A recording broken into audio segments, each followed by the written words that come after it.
Good evening. This is All India Radio. I'm Valsa Williams with the news at 9.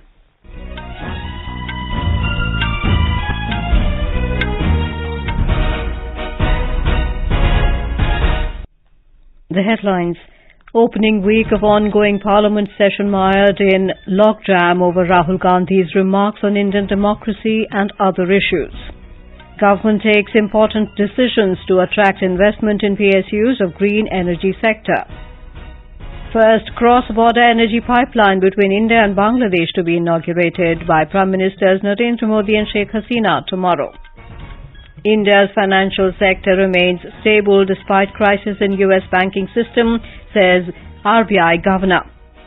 In badminton, Indian women's doubles pair of Treesa and Gayatri Gopichand enter semifinals of All England Open in Birmingham. And in cricket, India beat Australia by 5 wickets in first ODI at Wankhede Stadium in Mumbai.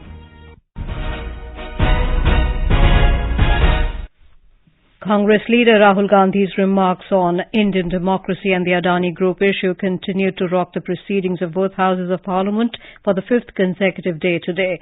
Both the Lok Sabha and the Rajya Sabha were adjourned till Monday following protest by the opposition and Treasury benches. In the Lok Sabha, when the House met this morning, Treasury bench members started sloganeering demanding Rahul Gandhi's apology, while members from the Congress, DMK and others came into the well demanding a joint parliamentary committee probe into the Adani Group matter. TMC, NCP and other opposition party members were on their feet. Amidst the uproar, Speaker Om Birla kept waiting for order in the House, but agitating members continued with their protest.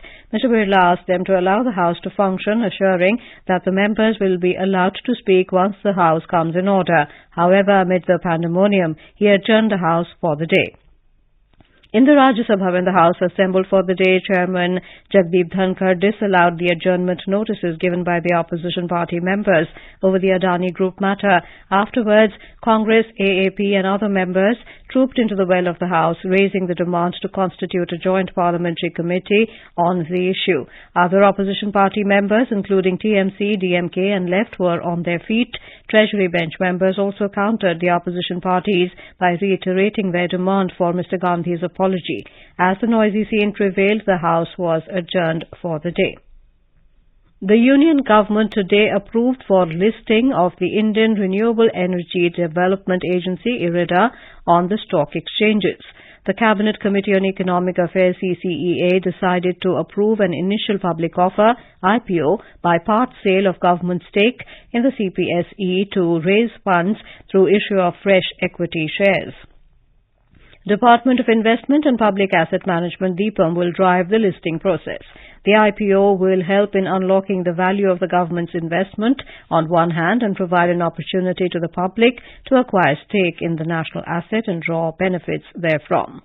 Besides, it will help IREDA in raising a part of its capital requirement for meeting growth plans without depending on the public exchequer. The step will improve governance through greater market discipline and transparency arising from listing requirements and disclosures. The CCEA also granted exemption to NTPC Limited from the extant guidelines of delegation of power to Maharatna CPSEs for making investment in NTPC Green Energy Limited (NGEL), a subsidiary company of NTPC Limited. The CCEA also exempted NGEL's investment in NTPC Renewable Energy Limited and its other joint ventures or subsidiaries subject to a ceiling of 15% of its net worth beyond the monetary ceiling of 5,000 crore rupees to 7,000 crore rupees towards achieving a target of 60 gigawatt renewable energy capacity by NTPC Limited. More from our correspondent. The government, in line with the pledge made as part of nationally determined contribution in Paris Accord on climate change, has set the targets of achieving 175 gigawatt of installed renewable energy capacity by 2022 and 500 gigawatt by 2030. IREDA has a pivotal role to play in achievement of renewable energy targets. The implementation and operation of renewable energy or energy efficiency projects by IREDA as per their business plan in line with the renewable energy 2030 targets of Government of India will help in creating direct and indirect employment opportunities for both skilled and unskilled manpower. In line with its commitment in COP26, India is working towards low carbon emission path while meeting its development goals. As a central public sector enterprise and leading power utility of the country, NTPC, through its investment in renewable energy sector, aims to add 60 gigawatt of renewable energy capacity by 2032, which will help the country in achieving the target and move towards larger aim of having net zero emissions by 2070. Unpermished, AR News, Delhi. Prime Minister Narendra Modi and his Bangladesh counterpart Sheikh Hasina will inaugurate the India-Bangladesh Friendship Pipeline via video conferencing tomorrow. More from our Dhaka correspondent. The over 130-kilometer long India-Bangladesh Friendship Pipeline is the first cross-border energy pipeline between India and Bangladesh. The pipeline will carry high-speed diesel from Siliguri-based marketing terminal of the Numaligarh refinery to Bangladesh's Parvatipur. It has been built at an estimated cost of rupees 377 crore. Government of India has provided rupees 285 crore as grant assistance for building the Bangladesh portion of the pipeline. The pipeline has a capacity to transport 1 million metric ton per annum of high-speed diesel. It will supply high-speed diesel initially to 7 districts in northern Bangladesh. The operation of India-Bangladesh Friendship Pipeline will put in place a sustainable, reliable, cost-effective and environment-friendly mode of transporting high-speed diesel from India to Bangladesh. It will further enhance cooperation in energy security between the two countries. Rajesh Jha for AIR News, Dhaka. Women and Child Development Minister Smriti Irani has said that under the Ayushman Bharat Yojana, crores of Indians have received massive medical benefits. Speaking at a conclave organized by a private media house in New Delhi, she said 31 crore Indians have received screenings for cancer free of cost. Of this, 17 crore are Indian women who have screened themselves for cervical and breast cancer. This is All India Radio giving you the news. For quick news updates round the clock, follow us on our Twitter handle at AIR News Alerts.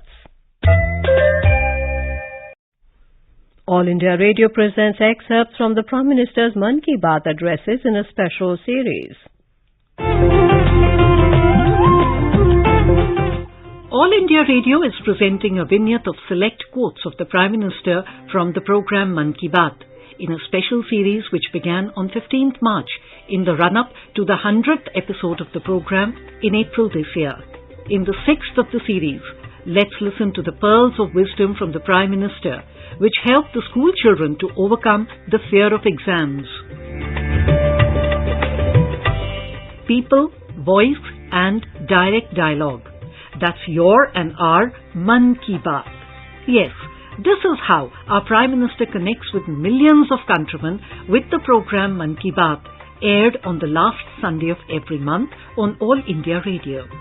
This series, which started on 3rd October 2014, will complete its 100th episode in April 2023.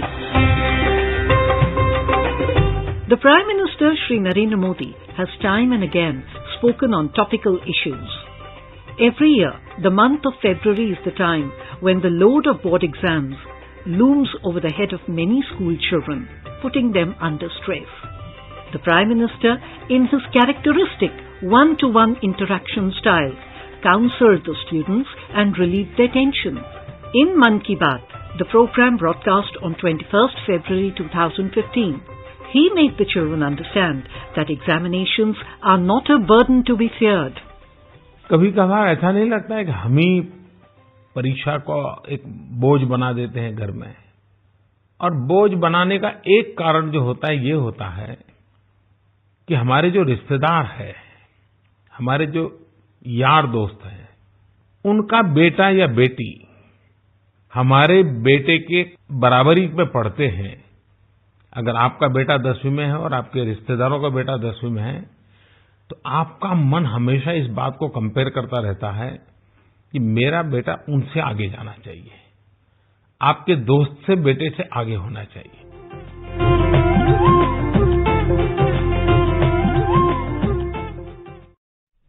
The special Mann Ki Baat series can be heard every day in the morning and evening bulletins of All India Radio. In Nepal, Janata Samajwadi Party leader Ram Sahai Prasad Yadav has been elected as the country's vice president. In today's voting, Yadav defeated Ashtalakshmi Shakya of CPN-UML and Mamata Jha of the Janamat Party. He had received support from the Nepali Congress, CPN Maoist Centre and the CPN Unified Socialist, including the ruling alliance.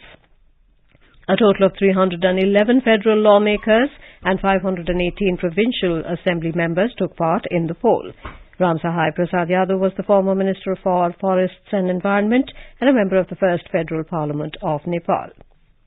Chinese President Xi Jinping will visit Russia from the 20th to the 22nd of March at the invitation of his Russian counterpart Vladimir Putin. This will be Xi's first visit to Moscow since the beginning of the Russia-Ukraine conflict. At the daily briefing in Beijing today, Chinese Foreign Ministry spokesperson Wankhede said Xi Jinping will have an in-depth exchange of views with President Putin on bilateral relations and major international and regional issues of common concern. The deliberations would aim at promoting strategic cooperation and inject new impetus into the development of bilateral relations. The Chinese president's visit comes after the destruction of a U.S. drone over the Black Sea, following an encounter with Russian fighter jets, which brought the two countries closest to direct conflict since the beginning of the Russia-Ukraine conflict. SVB Financial Group today said it has filed for a court-supervised reorganization for bankruptcy protection under the United States Bankruptcy Code to seek buyers for its assets. The move comes days after SVB Financial Group's former unit Silicon Valley Bank was taken over by U.S. regulators. The collapse of SVB has crippled bank stocks and triggered concerns of a contagion throughout global markets. Amid the ongoing crisis in the U.S. banking system after the fall of the Silicon Valley Bank, RBI Governor Shaktikant Das has assured that India's financial sector remains stable. Delivering the annual KP Homes lecture at Kochi this evening, Mr. Das said the crisis, however, reinforces the importance of robust regulations and supervision. Mr. Das said it is important for banks to ensure prudent asset liability management, robust risk management and sustainable growth in liabilities and assets. He added that the ongoing crisis also clearly shows the risks of private cryptocurrencies to the financial system. Assuring that RBI has taken all necessary steps for risk management and stress tests, the governor asked banks to avoid any excessive build-up of asset-liability mismatch, as they are detrimental to financial stability. He said the worst of inflation is behind us and that the Indian rupee has exhibited least volatility among its peers. The key domestic share markets today witnessed gains of more than 0.5% amid positive global cues. A report from the business desk.